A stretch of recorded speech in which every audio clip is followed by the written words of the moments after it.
નમસ્કાર, જય હિન્દ. સ્વાગત છે આપ સૌ દોસ્તોનું ઇન્સ્પાયર ગુજરાતના આ ડિજિટલ યુટ્યુબ પ્લેટફોર્મ પર. હું ધવલ મારું આપ સૌ દોસ્તોનું હાર્દિક સ્વાગત કરું છું. દોસ્તો, હાલની અંદર આપણા રાજ્યની અંદર એક અફવા ચાલી રહી છે. અફવા એવી છે કે રાજ્યની અંદર પેટ્રોલ અને ડીઝલનો જથ્થો એટલે કે સ્ટોક એ ખૂટી ગયો છે. ઈરાન ઇઝરાયલ યુદ્ધને કારણે હાલની અંદર ગુજરાતની અંદર જે પેટ્રોલ અને ડીઝલની અંદર અછત વર્તાઈ રહી છે, આવી એક અફવા એ તાજેતરમાં ગુજરાતમાં ફેલાઈ છે. શું ભારતમાં આ 50%નો કાપ, શું ગુજરાતમાં 50%નો કાપ, શું ભારતની અંદર પેટ્રોલ ડીઝલનો જથ્થો ખૂટી ગયો છે? આ બધી બાબતની અંદર એક વિશ્લેષણ કરીએ. શું થયું છે, શું નથી થયું, એની ઉપર એક નાનકડી ચર્ચા કરી લઈએ કે જેનાથી તમને ખબર પડશે કે હાલમાં ચાલી શું રહ્યું છે. આપણે અલગ અલગ સેશનના માધ્યમથી તમને માહિતી પણ આપતા આવ્યા છે કે રાજ્યની અંદર પેટ્રોલ અને ડીઝલનો જે જથ્થો છે ઓલમોસ્ટ 75 દિવસ જેટલો ચાલે એટલો છે. એટલે એમ કહી શકાય કે ભારતમાં જે ઓફિશિયલી સંસદમાં પણ સ્ટેટમેન્ટ છે, ભારતની અંદર જે પેટ્રોલ અને ડીઝલનો જથ્થો છે એ ઓલમોસ્ટ 75 દિવસ જેટલો સમય સુધી ચાલી શકે એવડો મોટો જથ્થો હાલની અંદર છે. પણ હવે તો આટલો મોટો જથ્થો છે તો થયું શું?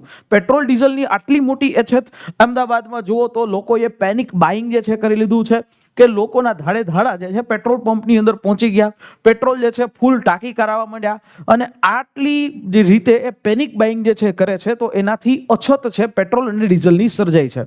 અને એવામાં સમાચાર ફરે છે કે પેટ્રોલ અને ડીઝલનો જે સ્ટોક છે એ ખૂટી ગયો છે. હકીકતની અંદર આવું કશું જ વસ્તુ નથી, બરાબર. પણ આ જે પણ વિડીયો જોઈ રહ્યા છો એ વિડીયોની અંદર તમને ચોક્કસથી એ દેખાશે કે રાજ્યની અંદર પેટ્રોલ અને ડીઝલનો જથ્થો એ અહીંયા ઘણી બધી ગાડીઓ છે લાઈનો લગાવે છે, પણ આનું રીઝન છે અફવા. એક અફવા છે એ ઉડી છે. શા માટે આટલી લાંબી લાઈનો છે? તો અચાનક સોમવારથી કોઈક લોકોએ અફવા ઉડાડી છે કે રાજ્યમાં ગુજરાતની અંદર અમદાવાદ, રાજકોટ, સુરત, વડોદરા એવા મેગા સિટીઝની અંદર પેટ્રોલ ડીઝલનો જે જથ્થો છે એ ખૂટી ગયો છે.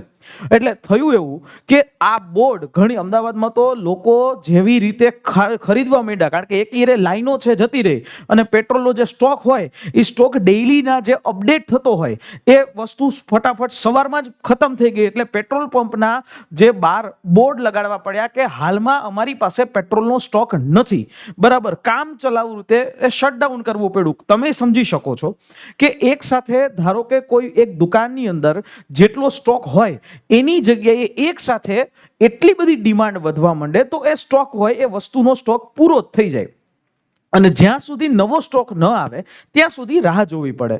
અહીંયા પણ કંઈક એવું થયું છે કે અહીંયા પણ એક અફવાઓને કારણે લોકોએ પેનિક બાઇંગ કરી દીધું છે. લોકોએ લાઈનો લગાવી દીધી છે પેટ્રોલ પંપની ઉપર, અને એમાં નયારા કંપનીના કેટલાક પેટ્રોલ પંપો છે કે જે આ રીતે એ સ્ટોક આઉટ થયા છે. એટલે કે તેમાં પેટ્રોલનો જથ્થો જે છે એ પૂરો થયો છે. એટલે હકીકતની અંદર ગુજરાતની જે પણ ઓઇલ કંપનીઓ છે ગુજરાતમાં, IOCL છે, BPCL છે, બધી કંપનીઓ પાસે પૂરતો સ્ટોક છે. કઈ રીતે એ પણ સમજાવું. તમામ કંપનીઓ હોય એની ખુદની પાસે એક સ્ટ્રેટેજિક રિઝર્વ હોય. 20 થી 25 દિવસ જેટલો ચાલે એટલો સ્ટોક એમની પાસે હોય. ત્યાર પછી સરકાર પાસે પણ એક સ્ટ્રેટેજિક ઓઇલ રિઝર્વ હોય કે જે સરકારે ઓલરેડી રાખેલો જ છે. કાલ સવારે માની લ્યો કોઈ પણ સિચ્યુએશન આવે તો 75 દિવસ સુધી આપણી સરકાર એ જથ્થાને યુઝ કરી શકે છે. પેનિક બાઇંગ કરવાની જરૂરિયાત રહેતી નથી. ત્રીજી વસ્તુ, હાલની જે સર્કમસ્ટાન્સીસ છે, હાલની જે એક આખા યુદ્ધ ઈરાન અને ઇઝરાયલના યુદ્ધને કારણે પરિસ્થિતિ છે એ ઉદ્ભવી છે, એનો સોલ્યુશન એ છે કે હાલમાં ભારત સરકાર બીજા બધા દેશો પાસેથી, એટલે કે રશિયા છે, વેનેઝુએલા છે, અમેરિકા છે, એ બધા દેશો પાસેથી પોતાની ક્રૂડ ઓઇલની જરૂરિયાતો પૂર્તિ કરી રહી છે.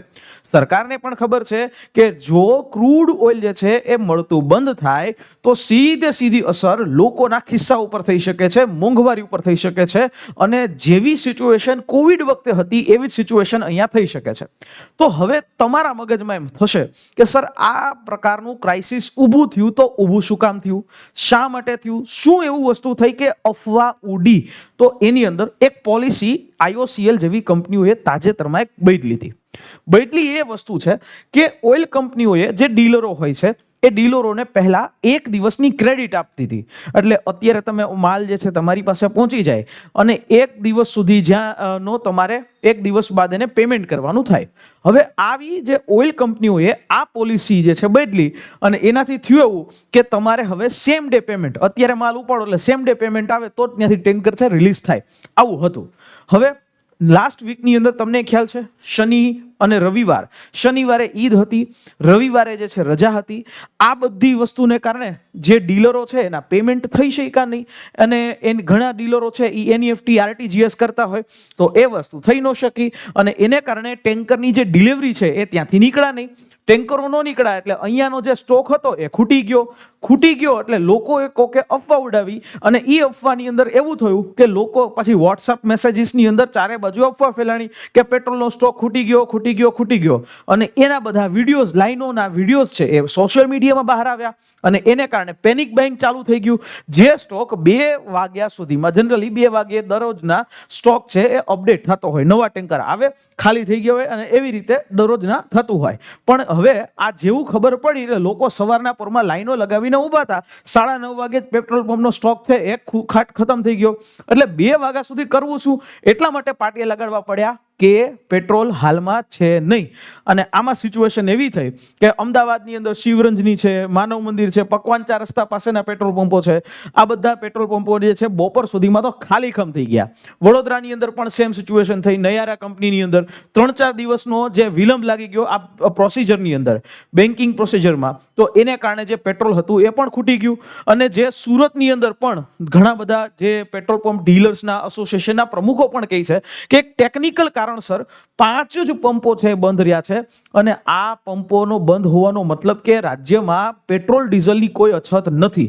સૌરાષ્ટ્રની વાત કરીએ તો સૌરાષ્ટ્રની અંદર પણ આવી જ સિચ્યુએશન રાજકોટમાં થઈ. આઈઓસીએલના અને પ્રાઇવેટ કંપનીના થઈને ટોટલ ખાલી 7 જ પેટ્રોલ પંપ છે સૌરાષ્ટ્રની અંદર. લગભગ 100 થી પણ વધારે પેટ્રોલ પંપો છે. તો આ 7 પેટ્રોલ પંપ બંધ હોય તો એનો મતલબ એવો નથી કે સ્ટોક ખૂટી ગયો છે, બરાબર. તો એવી રીતે તમામ જગ્યાએ, દ્વારકા છે તો દ્વારકાની અંદર વીકેન્ડ હોય એટલે પ્રવાસીઓ વધારે હોય, તો દ્વારકાના શહેરોની અંદર જે મેઇન જે પંપો છે એની અંદર પણ યાત્રાળુઓ એટલા આવ્યા હતા કારણ કે શનિ રવિવાર હતો, રજા હતી અને એને કારણે જે છે પેટ્રોલ ત્યાં પણ ખૂટી ગયું. અને જે આ ટેકનિકલ પ્રોસેસ હતી, બેન્કિંગ પ્રોસેસ, એમાં આ વસ્તુ ઊભી થઈ. એટલે તાત્કાલિક આઈઓસીએલ છે એને પણ પોતાનો નિર્ણય બદલાવવો પડ્યો અને હવે એવું કહ્યું કે જો કોઈ જે છે એ ડીલર એક સાથે 20,000 લીટર પેટ્રોલ જે છે ઉપાડી ન શકે તો 2 ડીલર ભેગા થઈને ઉપાડી લ્યો, બરાબર. પેલા પર્ટિક્યુલર એક ડીલર જ ઉપાડવાનો હતો એટલે પેમેન્ટ જે છે એ પેલા દઈ દેવું પડે, વધારે દઈ દેવું પડે.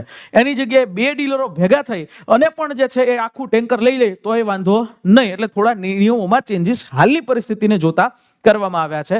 ખુદ જે ડેપ્યુટી સીએમ સાહેબ જે છે એમણે પણ સ્ટેટમેન્ટ આપ્યું છે, રાજ્યના મુખ્યમંત્રી પણ આની ઉપર સચેત છે અને ભારત સરકાર પણ સચેત છે.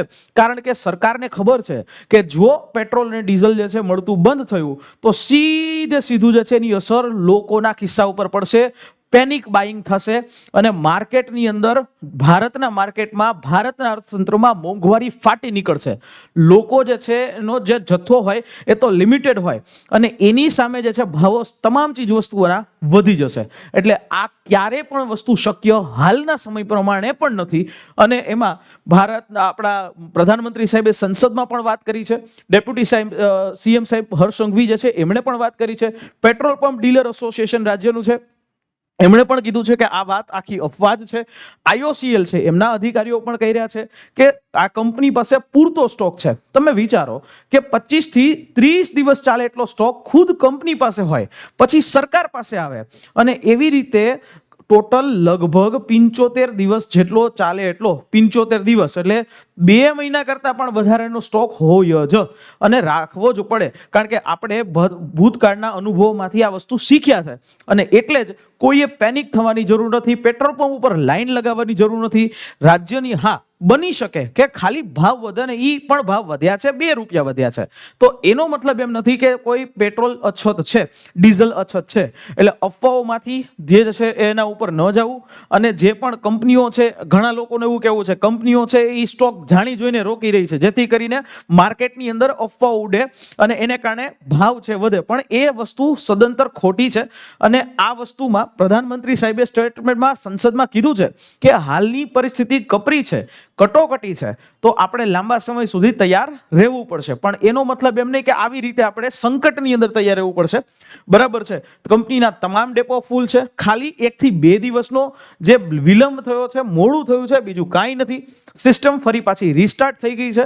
એટલે જે પણ જરૂરિયાતો છે, જેટલા બધા પંપો છે પેલા બંધ હતા એ ફરી પાછા શરૂ પણ થઈ ચૂક્યા છે. કોઈ પણ રાજ્યના ગુજરાતના નાગરિકોએ, કોઈ પણ ગુજરાતીઓએ કોઈ પણ પેનિક બાઇંગ કરવાની જરૂરિયાત નથી. આ મારો એ સંદેશો તમામ ગુજરાતીઓ સુધી પહોંચાડજો, જેથી કરીને આ રીઝન છે એ સમજી શકે. આશા રાખીએ આ માહિતી સમજાઈ હશે. કોઈ પણ અફવાઓથી બચશો અને અમે પણ એવી ટ્રાય કરીએ છીએ કે કોઈ પણ અફવાઓની બાબતમાં તમને સંપૂર્ણ સત્ય જે છે સામે લઈ આવીએ. અને એટલા માટે આ અમારી યુટ્યુબ ચેનલ જો તમે સબસ્ક્રાઇબ ન કરી હોય તો સબસ્ક્રાઇબ કરી લેજો. અને હા, અમને જે છે ફેસબુક અમને તમે જોઈ રહ્યા છો તો લાઇક, શેર અને સબસ્ક્રાઇબ જરૂરથી કરજો. તમારા પરિવારજનો સાથે પણ શેર કરજો. જય હિન્દ, જય ભારત.